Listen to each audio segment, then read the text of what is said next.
It's the eCommerce Master Plan podcast. Here to help you solve your marketing problems and grow your e-commerce business. Cutting through the hype to bring you inspiration and advice from the e-commerce sector and beyond. Here's your host, Chloe Thomas. Hello and welcome to this episode of the eCommerce Master Plan podcast. I'm Chloe, the creator and host of this award-winning show, and it's my aim in every episode to help you find ways to improve your e-commerce business. So thank you for tuning in. And by the way, I would love to know how this show helps you. You can let me know via social media by using the hashtag #eComMasterPlan. That's with 2 M's in the middle.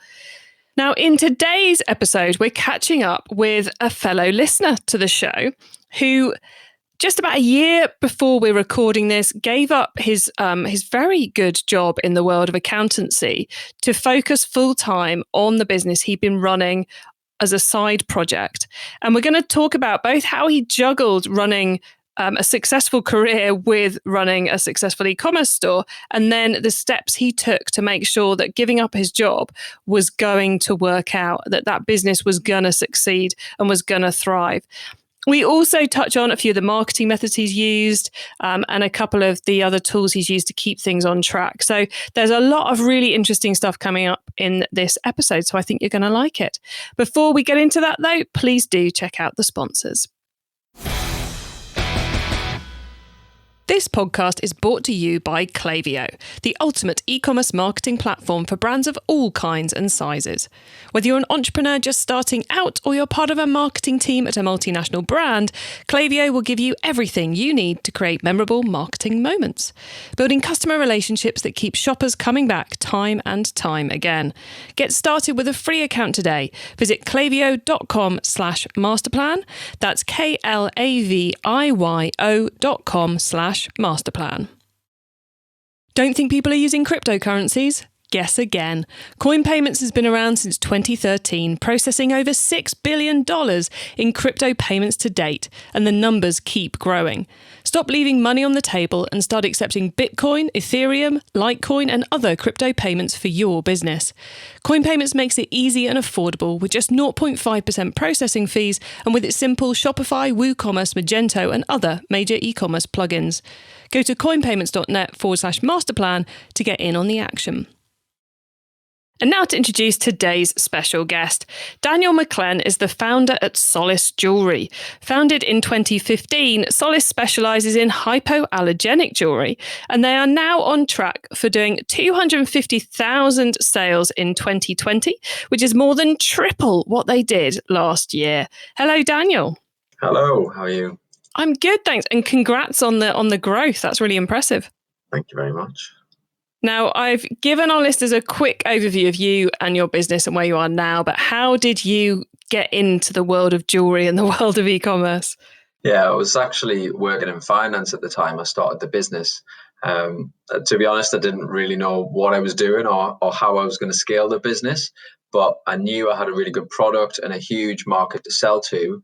But because I was working full time and young, I went through months where I wouldn't touch the business, months where I worked really, really hard, and it was paying for a holiday each year and a few nice things. So I was fairly happy putting in a few hours a week for that return. But actually, I was doing the complete opposite in my career and got to finance director level for a small to medium-sized business. And each step of the way, I thought that the promotion and extra money would give me that happiness and satisfaction. But it began to dawn on me that it would never be enough, and I was sick of doing the same repetitive task over and over again. So I finally decided that the business was my ticket out of working for someone else, and in a get out of a job that I hated. So and plus my son was about to be born, and I didn't want to do what a lot of dads unfortunately experience, which is not seeing their kids during weekdays because of working long hours like I was. So yeah, after a few weeks of sort of talking about it with my wife, we decided to take the leap of faith, and I basically had 6 months to make it work or I'd be looking for another job. So yeah. I get the rationale behind the baby's about to arrive. It's time I quit the 9 to 5, but that's a big financial leap, isn't it? Yeah, I was actually getting married in the following April as well, so just to add a bit of pressure. But yeah, we'd worked hard in the past and sort of knew that it was the right thing for us as a family. So it was quite an easy decision for me. But I guess, like you say, the financial commitment is a bit different. We'll come back to that because I really want to explore how you did it. I think a lot of people listening are going, "Oh, I'd love to do that," but the actual mechanics of how are beyond writing the resignation letter. I think I'd love to get into. But I also want to get into how you managed to juggle progression in the world of accountancy, which involves a lot of exams from what I can remember from friends who've done it, into with another business on the side. But before we do all of that, let's just let people know a little bit about Solace Jewellery as it is right now. So where are you and where are you selling to? So I'm based near Milton Keynes, which is in the UK. The majority of our sales are in the UK. However, we do ship all over Europe and sell to the USA on our Etsy store. Cool. And tell us a bit about the product. Yeah, so we sell jewellery to the 1 in 7 people who suffer from a metal allergy, and anyone else who wants high quality tarnish-free jewellery. We do this by selling stainless steel jewellery, titanium jewellery, and yeah, it's really good quality. It lasts a long time.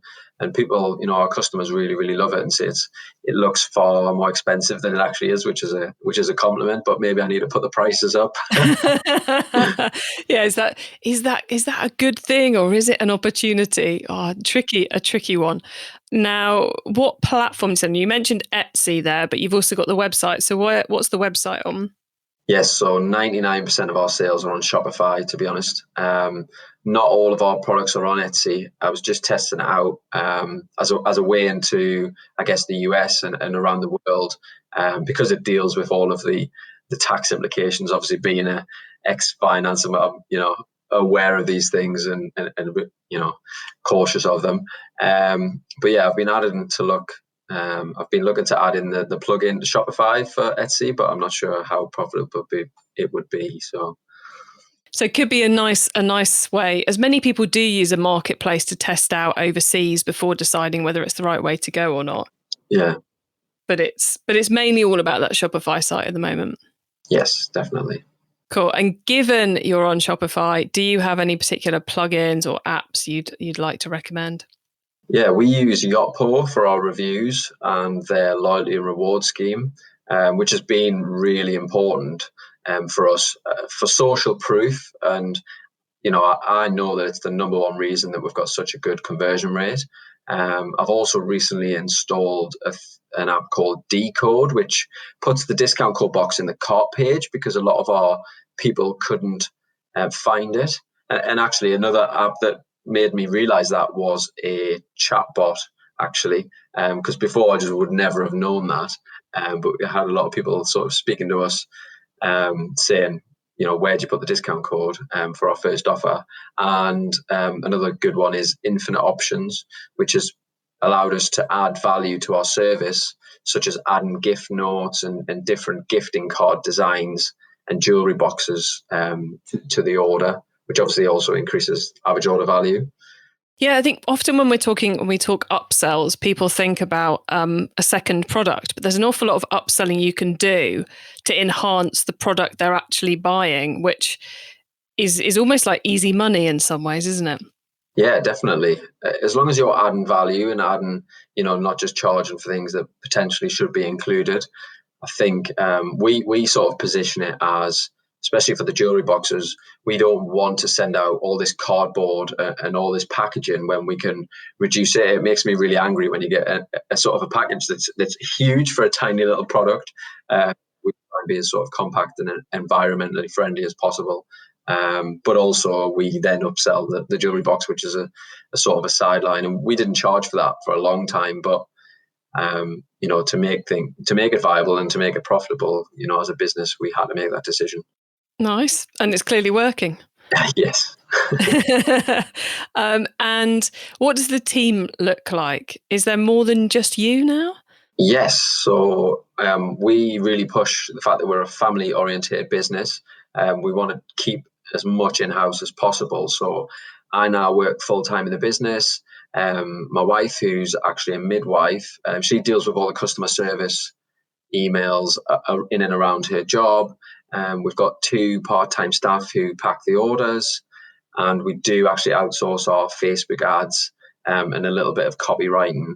And I've got a VA who does ad hoc stuff around the stock for me. And yeah, I think that's about it.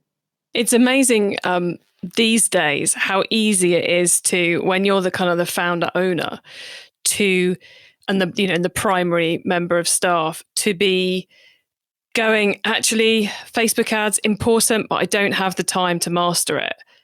And it's too important for it to be left till Friday afternoon when I suddenly go, oh God, I've not done anything with the Facebook ads again today. And you can quickly outsource it. And VAs, it's amazing how you can do that to help accelerate the growth of the business without having to commit to a full-time employee.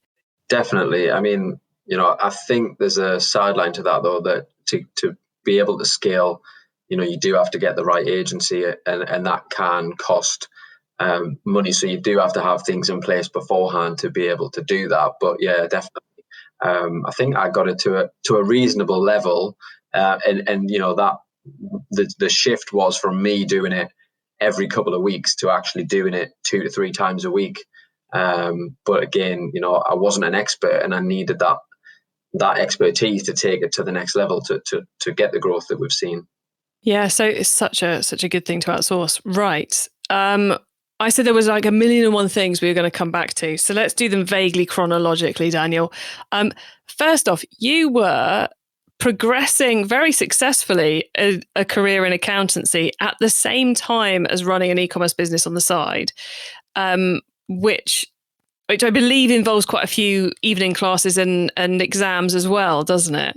Yes. And as the business sort of grew, although it wasn't, doing huge numbers, it did sort of make my love for accountancy waver a little bit. And I think so. I never actually fully qualified because I knew I was basically getting myself tied down to a company that I knew that I didn't want to work for eventually.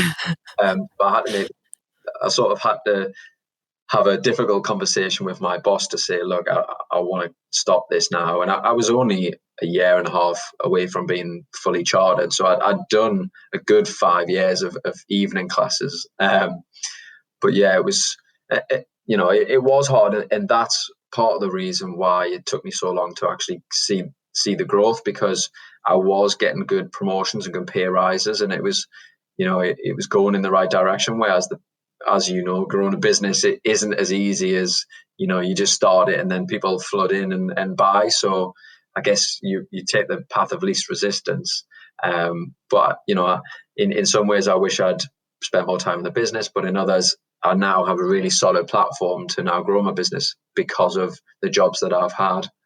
Yeah, it's given you a lot of skills, and it's and obviously running it alongside and not waiting till you decide to quit to start it means you had something to get going with at that point. For anyone out there who's trying to juggle running an e-commerce store with a full-time job, any kind of tips on maintaining sanity? Well, maybe not sanity, but the biggest thing for me was, get up early and have a good morning routine. Get yourself ready for the day. Learn where you can. So I used to have a 2 to 3 hour commute. So it'd be an hour to an hour and a half there and back. And instead of listening to the radio, I used to listen to audiobooks and podcasts. And then when I got home, I had something that I've learned to implement.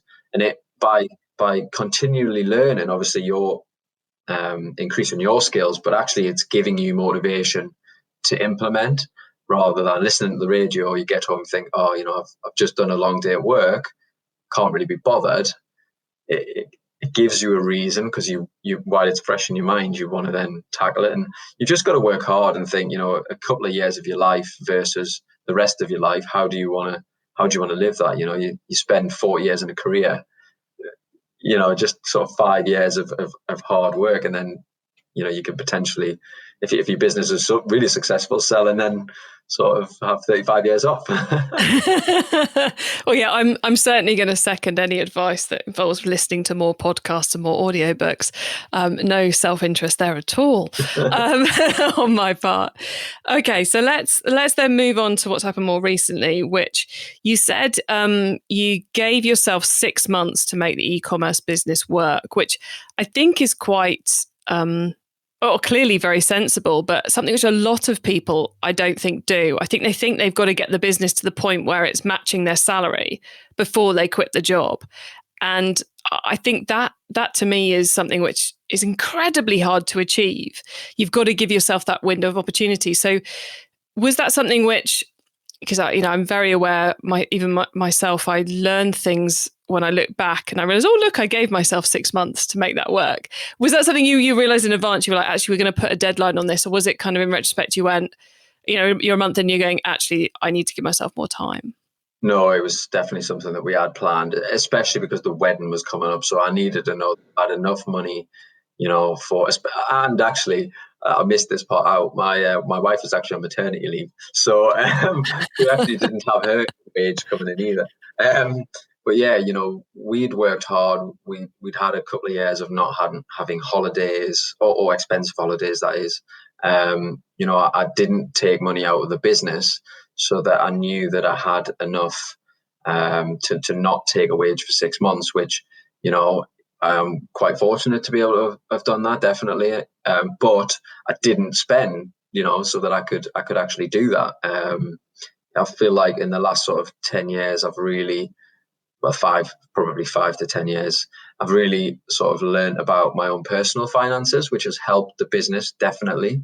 So I would say do that first. But you've got to give yourself a window, because, I was in quite a lot of money. I was, even now, I'm not paying myself what I was before, but you've got to think, actually, what do you need to live? And my sort of family life now is so much better because I'm not working long hours, that money is almost irrelevant to it's not as a factor anymore necessarily in how much I want to earn. So maybe a little bit of prioritization as well of, can you take a pay cut, and how long can you sustain that for?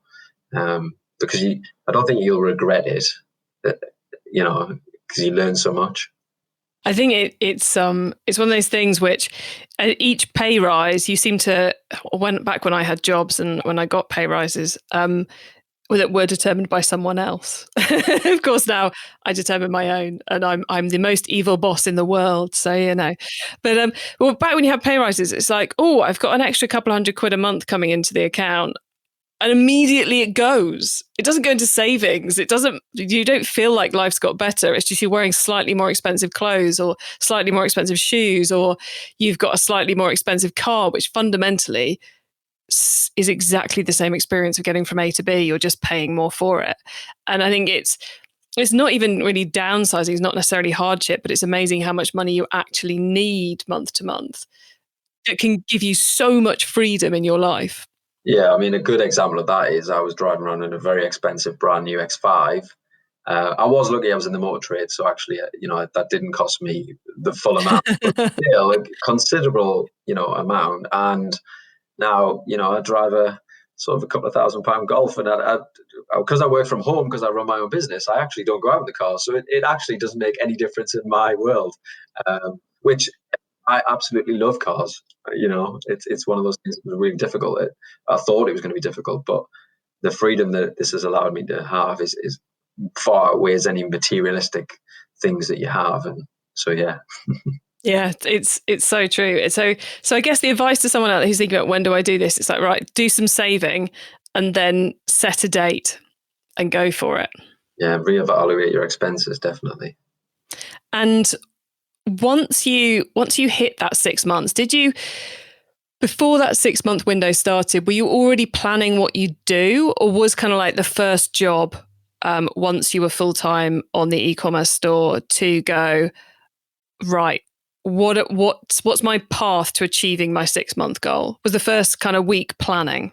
It was really strange because actually 4 months in, I was thinking, oh no, what have I done? I've put my family at financial, at risk, and have I made the wrong decision? Because I've decided to work a lot or try to build up the wholesale orders. I was trying to push all these different traffic, I guess ways of getting revenue, rather than actually just focusing on what I was actually doing well. And once I realized that and started focusing on the things that we were doing well and just scaled those, the business just flipped on its head, and it all of a sudden started to grow. And no doubt lockdown has helped us, people being at homes, spending more. People can't buy experiences, so they're buying more gifts, things like that, actually physical gifts. So, in some ways I've been lucky with that, but you've got to make your own luck and you've got to be there to do that. So I'd like to think that had we not have had lockdown, it was still going in the right direction. This has just accelerated it, and we've learned from it. But yeah, it was a really strange start of the 4 months, but you never know how close you are to success. And I think if you give up maybe a couple of days too early, you might miss it, which is one of the things that sticks with me. Well, completely. And if you hadn't have tried to do everything in those first 4 months, you wouldn't necessarily have known what to then double down on and what to focus on, because the wholesale could have taken off or the Etsy store could have taken off. And I think that's one of the trickiest times when you're really focusing in on a business, is at what point to start giving up on things and what point to make the switch from we've got to try everything to the point where you go, actually, if I focus in on these, that's my initial path to growth, and we can revisit some of these later. But it's really hard turning something off. I used to think that I gave up too easily, but actually now that I look back, I think actually I was just being sensible. You test and then you move on, and that might not work for everyone or for every channel. A lot of this does take a lot of hard work, but I think if the early signs are there that it's not going to work, you've got to listen to that and listen to your gut and go with the things that are working. We're now almost exactly a year on from you. As we record this, we're about exactly a year on from when Daniel gave up his job. And you've achieved, huge growth in sales in that time. Yes, potentially partly down to lockdown, clearly partly down to realizing 4 months in, we need to shift strategy and focus in on these things. What do you think has been the key thing that you've done that's led to that, more than tripling of sales year on year? Question. Really focusing on the message that we put out and really understanding the customer, and actually learning to change if it's wrong, because where our lines were very geared towards sort of 20 to 30-year-olds before, by listening to the reviews that we get, by obviously collecting them in the first place, which is really important, but listening to the data that you're getting, we realized that a lot of people are actually buying for their daughters. So obviously then a kids range coming in took off, and had I just said, no, that's not my customer, I know what kind of products we need to sell, but actually not listen to the reviews, then we may not have had a kids range. But so now I've segmented the two different ranges and the marketing that goes along with that, so they're super targeted, so the messages is really well, and just doing more of everything. So more emails, more Google advertising, Facebook advertising, all the things that we're seeing good success with, sort of doubling down on them and stop focusing on other things that could potentially make us money. Everything's singing well first.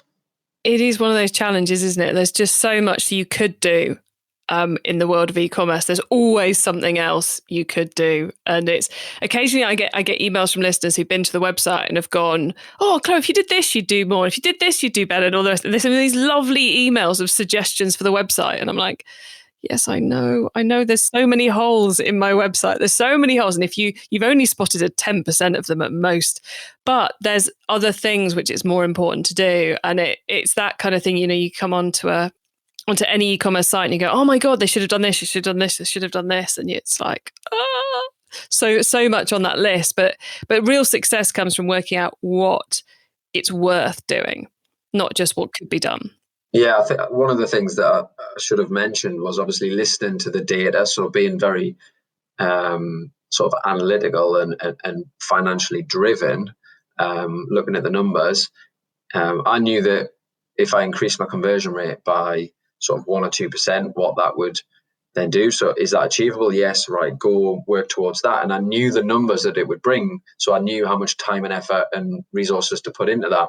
The same with average order value. So, in the last sort of 12 months, we've really grown our average order value by offering different things, adding more value. And by doing that, actually, the conversion rate has naturally increased. And that messaging piece is doing that as well. So again, that's just doing more with what you have rather than looking at all these other channels that it could work. Given we've gone chronological, I can't end this section of the podcast without asking you what's coming up. What have you got planned in the business to take you even further? Yes, so Q4 is on our doorstep. So that's really exciting. We've been ordering a huge amount of stock, testing new ranges, adding to our existing ones so that we can capitalize on Black Friday, Cyber Monday, and the Christmas period. And obviously just getting ready for that. It's going to be a crazy time with all hands on deck packing, I think, but we need to keep the marketing going. So that's a bit of a challenge of resource. But we've also got a stand booked at Spring Fair in February next year, which is the largest UK home and gifts show. So again, go back to that wholesale piece. We're hoping to really grow that in 2021, but obviously with the high street struggling the way it is, I'm not sure that that's such a sensible move. So we really just need to be careful about who we do business with and ensure that the terms are right for us rather than just chasing numbers. I think it's a time to really be cautious and to be sensible about what you're doing on your business. E-commerce Master Plan is supported by some of the greatest companies in the e-commerce sector. Here's a reminder of who they are. Success in 2021 means building stronger relationships with your customers. Last year saw a lot of consumers switching to buy online, leading to surges in new customer acquisition. So how are you planning on turning your new first-time buyers into profitable repeat customers? Well, that's what Klaviyo is for. Klaviyo helps businesses create memorable marketing moments through email, SMS, and personalised website experiences. And that is what creates repeat purchases. That's why Klaviyo, the ultimate e-commerce marketing platform, is used by over 50,000 e-commerce brands around the world. Get started with your free account today. Visit klaviyo.com/masterplan. That's klaviyo.com/masterplan. Don't know where to start when it comes to cryptocurrencies? Don't worry, Coin Payments is here to make your transition into crypto as smooth as possible so you can enjoy lower fees, more security, and access to new shoppers eager to spend crypto. Get crypto payment options on your online store within 24 hours with our simple Shopify, WooCommerce, Magento, and other major e-commerce plugins. Go to coinpayments.net/masterplan to learn how you can start accepting crypto payments today. It's time for the top tips round. Okay, I love this section because it gives me and our listeners some really quick ideas for taking our businesses to the next level. So Daniel, you ready for the top tips? Yes. Okay, the book top tip. If everyone listening to this podcast agreed to take Friday off and read a book to make their business better, which book would you recommend? So this is my favourite part of the podcast. So I was a little bit nervous for this one. It's hard because there's so many great books and it really depends where you are in your business and what type of person you are. But if you're starting out, I think your book, How to Get Profit That Buys, is a great resource. If you've been going a little longer and have a team, there's a book called Traction by Gino Wickman that offers up some really solid business advice. Traction is an awesome book. I'd say very definitely worth reading alongside my book. Definitely. Both are very good, yes. Yeah, both very, very good. I read both of them. Cool. And then the traffic top tip. Which marketing method do you either prize above all others or think doesn't get the press it deserves? So I think the default answer to this has got to be ads, hasn't it? Because they are so effective. But I'm going to say growing your customer list and sending out regular emails, because I see tons of other business owners who hate doing this because they're not sure what to send or what to say, but they're missing out on one of the most profitable revenue sources there is. And I get it; it's hard to think of things to say, but I guess once you get going and once you focus on adding value rather than selling, it's actually really easy, and it's one of the things that we've done really, really well this year. I always like a recommendation for email marketing. Okay, a tool top tip then. Maybe a collaboration tool, a social media plugin, a phone app, or just a way of working. Is there a cool little tool you use that makes you and your team more efficient from day to day? So I actually get really frustrated with all the different apps that people use for communication. It's I've got 2 or 3 that different contacts for it, for the business use, and it gets so confusing. So I try to stick to WhatsApp. But one thing that makes me much more effective is scheduling my time just on my calendar on my phone and setting up reminders to keep me on track. And if I don't get it done, I move it to later in the day or the week. But I'm not allowed to delete it. I have to get that done, and that just really focuses me and makes sure that I get what is most important that week done. I like that because it's so easy just to be busy and to finish a day and think, I was really busy today, so it's been a good day, when actually the key thing you need to achieve that week just gets lost somewhere. Yeah. One thing that I've learned from that book, Traction. Yeah. And time blocking, almost building in appointments with yourself to do things is such a great way of making sure things don't get lost. Yes. Okay, the growth top tip. If you met someone today who's focused on growing their e-commerce business from 100 orders per month to 1,000, what would be your number one tip for them? Good question. I'd say focus on creating trust on every page of your website and all the communication that you send out. You need to really understand your customer and ensure that you're sending out the right message that resonates with them in the language that they use. And once you've done that and you've got your website optimized to capture data and it's an easy flow to purchase, you can then start to push traffic to your website. I think if you focus on pushing traffic first, you're going to struggle to grow profitably because you're going to lose so much in the website that's not ready for it. Even more good advice. And obviously that last question in particular, that's what you've been doing for the last year. So that's properly top advice, everyone listening. Yeah. Daniel, before we say goodbye, could you please let the listeners know where they can find you and your business on the web and social media, please? Yes. So the website is Solace Jewellery. That's the UK spelling of jewellery. And for the social media, it's at Solace Jewellery, all one word, and Instagram, solace.jewellery. Where else have we got? If you want to connect with me, LinkedIn, Daniel McClen, to chat and help where I can. Excellent. I think you've got an offer for our listeners if they have allergies and they want to check out some of your jewellery. Yeah, so here's my plug. So I'm offering 20% off for the listeners using code Masterplan, all in capital letters. So if you want jewellery that is tarnish free, perfect for sensitive ears, you can try us out risk-free because we've got a happiness guarantee. So you can't go wrong.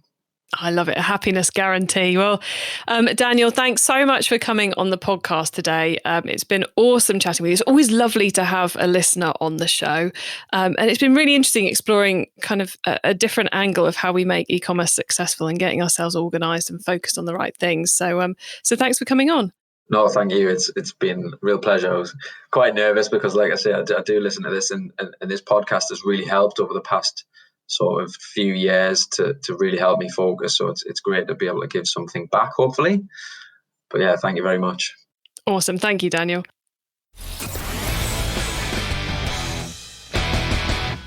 So for those of you out there who are thinking about taking the plunge and going full time on your business, or for those of you who've recently done it, or for those of you who are looking to get up to that 1,000 orders per month level, that's been a great episode for you. So some really, really clear advice on how to structure things so as it works for you. And I think that's something which we often get obsessed with. Oh, I'll do the Facebook ads and I'll add the social proof and I'll tweak the website and I'll sort out the products and the stock.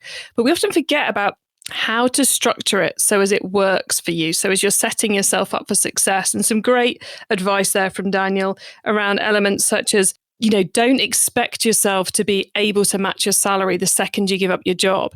You've got to give yourself that time. Good to have a deadline, but you've got to give yourself a reasonable period of time to make sure you can actually implement things, because you can do so much more when A, you've got the time, and B, you've got that single point of focus. Going back a bit to when he was juggling work and running the e-commerce business as well, I loved that he was using kind of that dead time of doing a commute to listen to podcasts and audiobooks, but also that he was doing that so as when he got home, he had that level of inspiration that would stop him from going and sitting on the sofa and turning on Netflix, but getting him to the point where he would then go and do an hour's work on the e-commerce business to take it up a level. So many good bits and pieces in there. I'm sure that's helped a lot of you. You can get your notes from today's show, including the top tips and links to the various things we mentioned, by heading over to ecommercemasterplan.com/podcast. And there you can add yourself to our email list so you don't miss out on any of the other things I share to help you improve your business that come out in our weekly newsletter. Now, if you're in a similar position to Daniel, or you're thinking of creating your own e-commerce business, if you're in that kind of startup first 12-month phase, then you should go and check out ecommercemasterplan.com/startup, where we have put together a page full of all the various resources we've got to help you at that stage of your journey. So there you will find lists of all the podcast interviews I've done with people in that kind of first year, including the full series of episodes we spent last year following Simon from UXB Skincare on his journey, and this year's startup story who we're tracking, which is Luke Carthy with Afro Drops, and basically any of the episodes we've done to do with startups, plus some other great resources that are going to help you take your business into a great first year, basically, and beyond, of course. So do check that out, ecommercemasterplan.com/startup.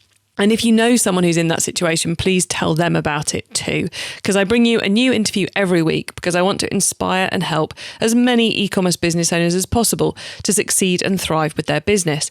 So please do tell the other e-commerce business owners you know, because I would love to help them too. I hope you have a brilliant week, and don't forget to keep optimizing. Thank you for listening to the e-commerce master plan podcast. Find out more at ecommercemasterplan.com/podcast.